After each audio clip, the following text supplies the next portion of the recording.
Bonjour et bienvenue à la Critique Exigeante pour cette vidéo où je vais cracher allègrement sur ce que je considère être la pire saga arc de Dragon Ball premier du nom, c'est-à-dire l'arc Cell. Donc on s'entend, hein, Dragon Ball Super a fait bien pire, mais même Dragon Ball n'était pas à l'abri des regards. Et honnêtement, je pense qu'à l'époque, je sais pas trop parce que Dragon Ball était déjà fini quand j'ai commencé à découvrir cette œuvre-là, mais je suis intéressé de savoir qu'est-ce que les gens en pensaient au moment où ça sortait. Et je sais que ça peut aussi être un peu polémique, dans le sens où, j'en ai parlé dans ma vidéo sur Dragon Ball The Ebirth Series, mais beaucoup de gens gardent un très bon souvenir de la saga Cell, alors que personnellement, c'est vraiment l'arc que je déteste le plus. Et allons-y maintenant dans le détail. Ça risque d'être excessivement long parce qu'il y a vraiment beaucoup de reproches à faire. Donc, on a dans la saga Cell un arc qui se voit au niveau du scénario le plus recherché. Hein? Il y a un mystère, qui est Cell, en fait, qui sont les véritables androïdes, etc., etc. On a un scénario beaucoup plus recherché que juste, il y a des méchants, ils veulent voler les Dragon Ball, c'est souvent ça, hein? Il faut les arrêter. C'est plus poussé que ça. Mais malgré tout, il y a des failles scénaristiques quand même, je trouve, assez immenses. Notamment le fait qu'il y a de l'autoplagiat. On répète le même schéma narratif 3 fois au cours de l'arc, c'est-à-dire que on a un personnage qui sous-estime la menace et ça va se retourner contre lui. Vegeta le fait à 2 occasions face aux androïdes pour commencer, bien que là, il gaffe pas trop, il n'y a jamais un moment où il aurait pu détruire les androïdes, mais il ne le fait pas. Il aurait peut-être pu exploser la montagne du premier coup, au lieu d'attendre que la porte s'ouvre. Et il le fait contre Cell. Et après coup, c'est Gohan qui va faire la même chose contre Cell. Ça arrive 3 fois. Et en plus, les 3 instances, on a le personnage qui va se prendre une attaque, un coup de poing, juste pour faire ça m'a rien fait. 3 fois. Dans le même arc. Alors on a souvent rapproché à Dragon Ball Super, et avec toutes les raisons, que ça auto-plagie Dragon Ball, mais là l'arc se auto-plagie, le propre arc s'auto-plagie. Il faut quand même le faire. Si c'est arrivé une fois pour Vegeta et après coup ça arrive une fois pour Gohan, je l'aurais mieux compris. L'espèce de comme Gohan gaffe un peu comme Vegeta, il est devenu trop orgueilleux comme ce dernier. Mais que Vegeta répète la même erreur 2 fois, je sais pas. C'était l'erreur de trop, puis en plus, encore une fois, le coup de poing à 3 instances, je me suis dit comme moi, Toriyama n'est pas très inspiré pour faire cet arc. Aussi, on va continuer. Mais avant tout, je vais quand même louanger quelque chose dans l'arc Cell, c'est-à-dire que le concept de temporalité que Toriyama nous livre, Dieu merci, on reste loin des trucs clichés où le futur vient sauver le passé. Pas du tout. Quand on remonte dans le passé, en fait, on va dans une temporalité différente, donc il ne peut pas avoir de paradoxe temporel. Ça fait du bien. On avait peur de tomber dans les clichés usuels, mais ce n'est pas le cas. Donc, il y a ça qui est très bien dans cet arc-là. Mais poursuivons. Une grosse lacune, je trouve qu'il y a, c'est tout le dénouement. Une fois qu'on est dans Cell Games, là, vraiment, je trouve que il y a tellement de problèmes. Là. Notamment le fait qu'à la fin, on se rend compte, à notre grande surprise, et c'est un peu l'espèce de twist, la révélation, c'est que c'est Gohan le héros de cet arc. Mais rappelons une chose, ok? Gohan contre Cell, c'est le premier et le dernier combat de Gohan dans cet arc. C'est vous dire que, au début de cet arc-là, Gohan n'est bon qu'à sauver Yajirobe et Bulma et les envoyer ailleurs. Il n'y a pas de niveau, on ne le voit même pas se battre en réalité. Tout ce qu'il fait, c'est un coup par derrière sur Sévin qui semble avoir un peu un impact, et c'est tout. Gohan semble être plus utile qu'il a. Il était très utile quand même, que dans la saga Freezer. Donc, il part de tellement loin et finalement va réussir à rattraper et dépasser avec moins d'entraînement Vegeta qui a été plus longtemps que lui dans la salle de l'esprit du temps. Comment dire, ça n'a pas du tout été préparé. Vraiment, ça voulait nous surprendre, mais je trouve que c'était très mal amené. Que Gohan, soudainement, soit au devant du récit comme ok, ça sort de où? Pourquoi on l'a pas vu se battre auparavant, vraiment? Gohan, si fort que ça. C'est un peu un délire. Et de la même façon, ce qui est très drôle, c'est quand on regarde Trunks du futur, il fait presque office de figurant. Oui, il tue Freezer, mais après coup, là, sincèrement, si Trunks n'était pas revenu après coup, qu'est-ce que ça aurait bien changé? C'est sûr qu'il était là pour avertir que C19 et C20, c'est pas les androïdes qui le recherchent, ça va. mais fondamentalement, ça n'aurait pas tant changé la donne. Je veux dire, il se bat contre Cell, certes, mais il va pas le vaincre. Il va empêcher d'une certaine façon Cell de tuer Vegeta. D'une certaine façon, hein, c'est plus Cell qui se dit finalement qu'il n'a pas intérêt à les tuer, puis qui voudrait voir s'ils peuvent devenir des adversaires à la hauteur. Mais vraiment, Trunks n'a pas un impact dans le récit. Alors que lui, on le voit plus souvent se battre que Gohan et tout le tralala. Je sais pas. Je trouvais que vraiment, c'était assez paradoxal au niveau des deux. Mais poursuivant avec toute l'histoire de Gohan, en plus pour avoir ça, on a tout le... Je déteste Goku dans cet arc-là, globalement. Notamment via la fin où on dirait que Goku veut absolument que ce soit Gohan qui vainc Cell. Pourquoi? Parce qu'il veut être fier de son fils? Je sais pas, ça n'a pas encore été bien amené. Hein? Mais... Donc, Goku n'est pas resté une année au complète dans la salle de l'esprit du temps, moins que Vegeta, et, encore une fois, il y a tellement de parallèles, tout ne fonctionne pas, je trouve. Là. Dans cet arc-là, on a réétabli un peu une rivalité Goku-Vegeta comme étant quelque chose de possible. Hein. Il avait été, Vegeta, largué par Goku lors de la saga Namek, Freezer, mais finalement, Vegeta redevient peut-être susceptible d'affronter Goku et d'être aussi fort que lui. Mais là, Vegeta va plus longtemps que lui dans la salle de l'esprit du temps, beaucoup plus longtemps, hein, 2 fois plus longtemps, et même plus en fait. Et malgré tout, malgré en plus qu'il sait, il a pu voir, ok, Kakaroto c'est ce qu'il a fait pour être aussi fort, je peux m'en inspirer, malgré tout, il ne sera pas du tout au niveau. À quoi bon nous ramener cette rivalité-là pour, après coup, nous dire que, oh non, finalement, hein, non, Vegeta, il n'est pas un génie du combat comme Goku, ça n'en vaut pas la peine. Et bon, au-delà de ça, Goku sait qu'il se doute bien qu'il n'est pas assez fort, mais il se dit avec Gohan, non, on n'ira pas s'entraîner plus. Honnêtement, j'ai toujours un peu pressenti, parce que Goku va nous sortir des excuses de merde, hein, du genre comme, ah non, on a atteint notre limite, on peut pas être plus fort que maintenant. Il faut qu'on se repose. Quoi? Ouais. Non. Donc vraiment, j'ai l'impression que Goku se disait, ouais, son niveau, on va être trop fort pour Cell, puis moi, je veux un défi. Hein?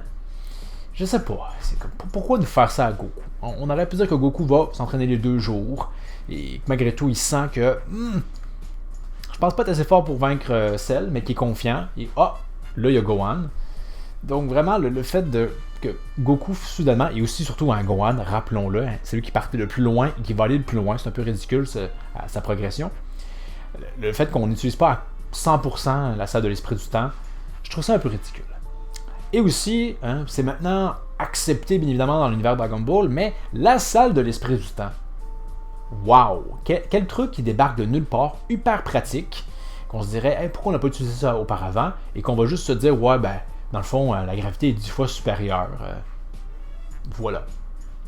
En même temps, quand Goku est sur la planète Kaio, hein, il en fait pas mention de comme, hey, ça me rappelle la gravité de cette salle où je suis passé, je pense, 1 mois. On n'en fait pas mention parce que non, ça n'existait pas avant. On a mis ça maintenant parce qu'on se dit, ouais, faut que nos héros deviennent plus forts, puis il faut qu'on trouve un raccourci scénaristique pour y arriver. Et voilà ce raccourci.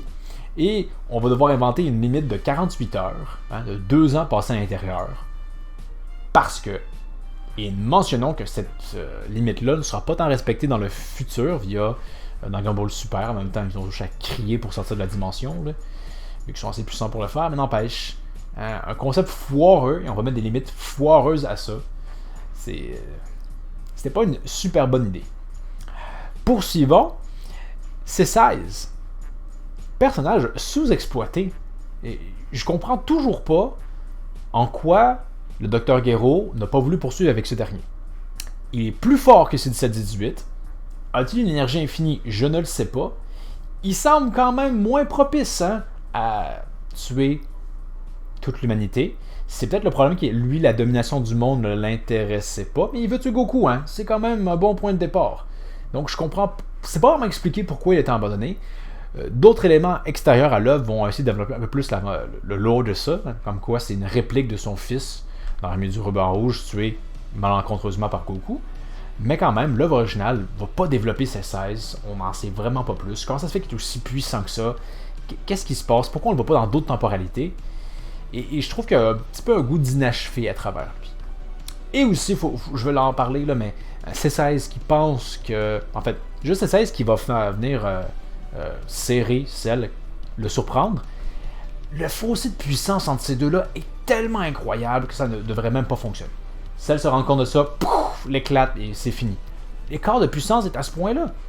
Rappelez-vous, là, Cell, juste dans sa deuxième forme, tu prends un coup de poing dans la tronche de C16, il fait juste comme une moue, genre comme, ouais, tu m'as touché, c'est pas agréable, mais rien de bien particulier. Là. Donc, Cell parfait devrait juste éclater. Là. C16 peut strictement rien faire. De la même façon, je conçois mal que C16 s'imagine que sa bombe peut être assez puissante pour vaincre Cell parfait. Donc, on dirait qu'on a juste inventé ce personnage-là pour que Gohan pique sa crise. Mais encore une fois, rappelons que l'échange final entre Gohan et C16, c'était le dernier et le premier. Donc, avoir une espèce de liaison entre les personnages, puis ouh, je suis triste, j'aurais pas voulu que tu meurs. Non, c'est pas formidable. Mentionnons que, à la fin de Dragon Ball, ils avaient fait un film spécial avec l'animation Dragon Ball GT d'une certaine façon, qui relatait la saga Ruban Rouge, et qu'à la fin, on a Franky qui commet un peu le même sacrifice pour essayer de sauver Goku, mais ils ont un passé ensemble. Donc quand Goku est triste, attristé, qu'il pique une crise, ça fonctionne beaucoup mieux que là où on peut comprendre un peu le désarroi de Gohan, mais en même temps, il ne connaît pas C16. Je le répète, c'est la première et la dernière fois qu'ils vont se parler ensemble. Bref, on aurait pu développer ça un peu plus avant. Notamment, encore une fois, je leur ai dit toute l'histoire de Gohan, personnage finalement, le héros de cet arc-là. Ouais, il y a la partie développement qui a été oubliée. Allons-y et continuons, hein, il y a beaucoup de problèmes. Bien que j'apprécie Tenshinhan, l'idée que Tenshinhan avec son Kiko-O peut retenir Cell en deuxième forme, non. Ça blesse pas tant Cell, ça fait juste le pousser, on est d'accord. Mais rappelons-nous que juste auparavant, Piccolo qui lance sa Blast Zone, je sais pas trop quoi, là, Cell se l'encaisse tête première et ça lui fait que dalle. Que dalle. Et en tout respect, là, j'adore le Kiko-O. Mais Tenshinhan est ô combien plus faible que Piccolo déjà, hein, et encore ô combien plus faible que Cell parfait. Là. Je veux dire, si le Kiko-O a à peine égratigné Nappa, et le fossé de puissance était quand même... Tenshinhan pouvait se battre contre Nappa. Pas très longtemps, mais il pouvait. Contre Cell Max, Cell se les porte derrière lui, il le tue en un coup, il n'y a pas lieu de combat. Donc, je suis désolé, mais le Kiko-O devrait le foutre que dalle. C'est un peu ridicule. Parce que l'enjeu, c'est qu'avec ce qu'on voit, ben on se dit, oh, bon, ok, Tenshinhan, t'aurais dû faire le Kiko-O contre les androïdes, t'es aurais tués. Il y a ça, hein. Et je vous dirais que c'est à peu près ça. L'enjeu aussi, si on veut, c'est que le seul antagoniste réel, hein, c'est Cell, un peu les androïdes, et ceux d'avant, faisant en sorte qu'il n'y a pas beaucoup de combats, et forcément, ben, pas beaucoup de personnages qui peuvent briller. Donc, c'est dommage. Il y a les Cell Junior, mais bon, ils n'ont pas vraiment à faire des combats. Dans l'anime, il y en a un peu plus, mais dans le manga, il n'y a à peu près rien à se mettre sous la dent. Et c'est dommage, hein, c'est juste Cell en tant que... c'est juste Cell, bref. Tandis que dans la saga Freezer, ou même Saiyan, il y a au moins Nappa, Vegeta, il y a plus que Cyberman. Il y a un peu plus à se mettre sous la dent. Ici, il n'y a pas grand-chose. Mentionnons que C18 va se battre contre Vegeta, et c'est tout. Il n'y a pas des tonnes d'affrontements, et c'est un peu dommage. Et globalement, c'est ça. Donc, cet arc-là, je vous avouerai que ce n'est pas mon arc préféré. Il y a des bons moments, je le redis. Quand Cell s'élève dans les airs et fait son Kamehameha puissance maximale, on a là le paroxysme de l'impression de puissance atteinte dans Dragon Ball. On ne refera jamais mieux. Mais vraiment, à niveau scénario, là, c'était vraiment pas ouf. Rappelons-nous également d'autres bourdes. Hein? Le noyau de Cell, où est-ce qu'il est? C'était un gros bordel. Goku l'explose, mais finalement on nous dit que non. Il était dans ses jambes, c'est quoi cette merde? Celle qui se fait exploser, tu me dirais que tout explose sur son noyau. Ok, c'est un peu débile. Celle qui va apprendre le déplacement instantané, juste parce que il fallait bien que je me rende à nouveau sur Terre. C'était un petit peu débile. Et d'ailleurs, Team 4 Star via sa série dérivée, Home for Infinite Loser, si je me dis pas de bêtises, va mettre de l'avant ça, l'idée que c'est elle lui-même fait comme je sais pas comment j'ai appris le déplacement instantané, mais je le sais. Et allons-y. Bref, vraiment, c'est un arc qui, avec des gros défauts, des grosses incohérences, loin d'être le meilleur. Pour moi, c'est le pire arc de Dragon Ball, tout simplement. Oui, des aspects iconiques. On peut penser au Super Saiyan 2, mais même là, on se plaint dans Dragon Ball Super que des transformations à foison et pas très inspirées, il y en a. C'est le Super Saiyan 2 qui a commencé ça. Quand on a l'arc Freezer, il y a au moins une montée. On nous explique que la légende du Super Saiyan, donc quand ça débarque, ben, ça a un peu de sens. Ici, ben, il y a juste Vegeta qui se dit « Je vais atteindre un stade supérieur, aller au-delà du Super Saiyan ». C'est Vegeta qui, encore une fois, n'est pas le personnage le plus malin quand il s'agit de ça. Là. Donc, il se base sur rien. Juste lui qui se dit « Ça doit exister, je vais l'atteindre ». Et soudainement, ben, on apprend que le Super Saiyan 2, ça existe. Parce que il n'y a pas tant de logique là-dedans. On s'est juste dit, dans l'arc précédent, il y avait une transformation, on en voudrait une avant. Tandis qu'on se rappelle, hein, Dragon Ball, la partie pré-Z, même l'arc Saiyan, hein, il n'y a pas des transformations. Le héros s'entraîne et devient plus fort. On aurait pu suivre cette même logique-là. Pas besoin de transformation. Et en ce sens-là, Super Saiyan 2 commence le bal. Parce que bien qu'on puisse apprécier le tout, ben, niveau design, c'est pas super recherché. Après coup, ben, il y aura le 3, il y aura le 4, et après coup, ben, justement, hein, pourquoi pas le 5, 6, 7, 8, 9, 10, 11, 12. Le Super Saiyan normal avait un peu une mythologie, les autres non pas. C'est juste de dire que, bon, on fait plus 1, et voilà une nouvelle transformation. Et d'une certaine façon, ben, la saga Cell a commencé, hein, c'est cette course à la transformation. Donc voilà, l'arc Cell, à mon avis, le pire arc de Dragon Ball. Encore une fois, on le redit, un Dragon Ball normal. Hein. Si on inclut Super, oui, il y a bien pire. Et ben, consultez la chaîne, j'en ai parlé moult fois. Mais vous, qu'est-ce que vous pensez de l'arc Cell? Êtes-vous aussi exigeant que moi à son sujet ou, au contraire, vous trouvez qu'il a des qualités que les autres arcs n'ont pas?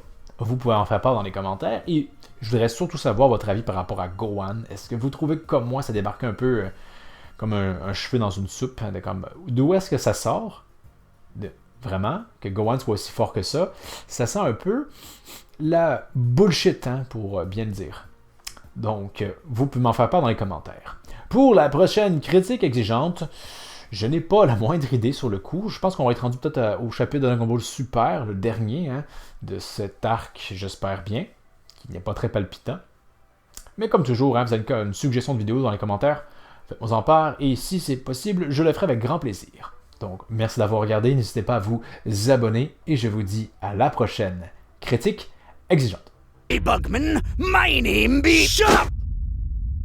I think I can teleport. Now where be me crew? You know, I still don't know how I learned how to do that.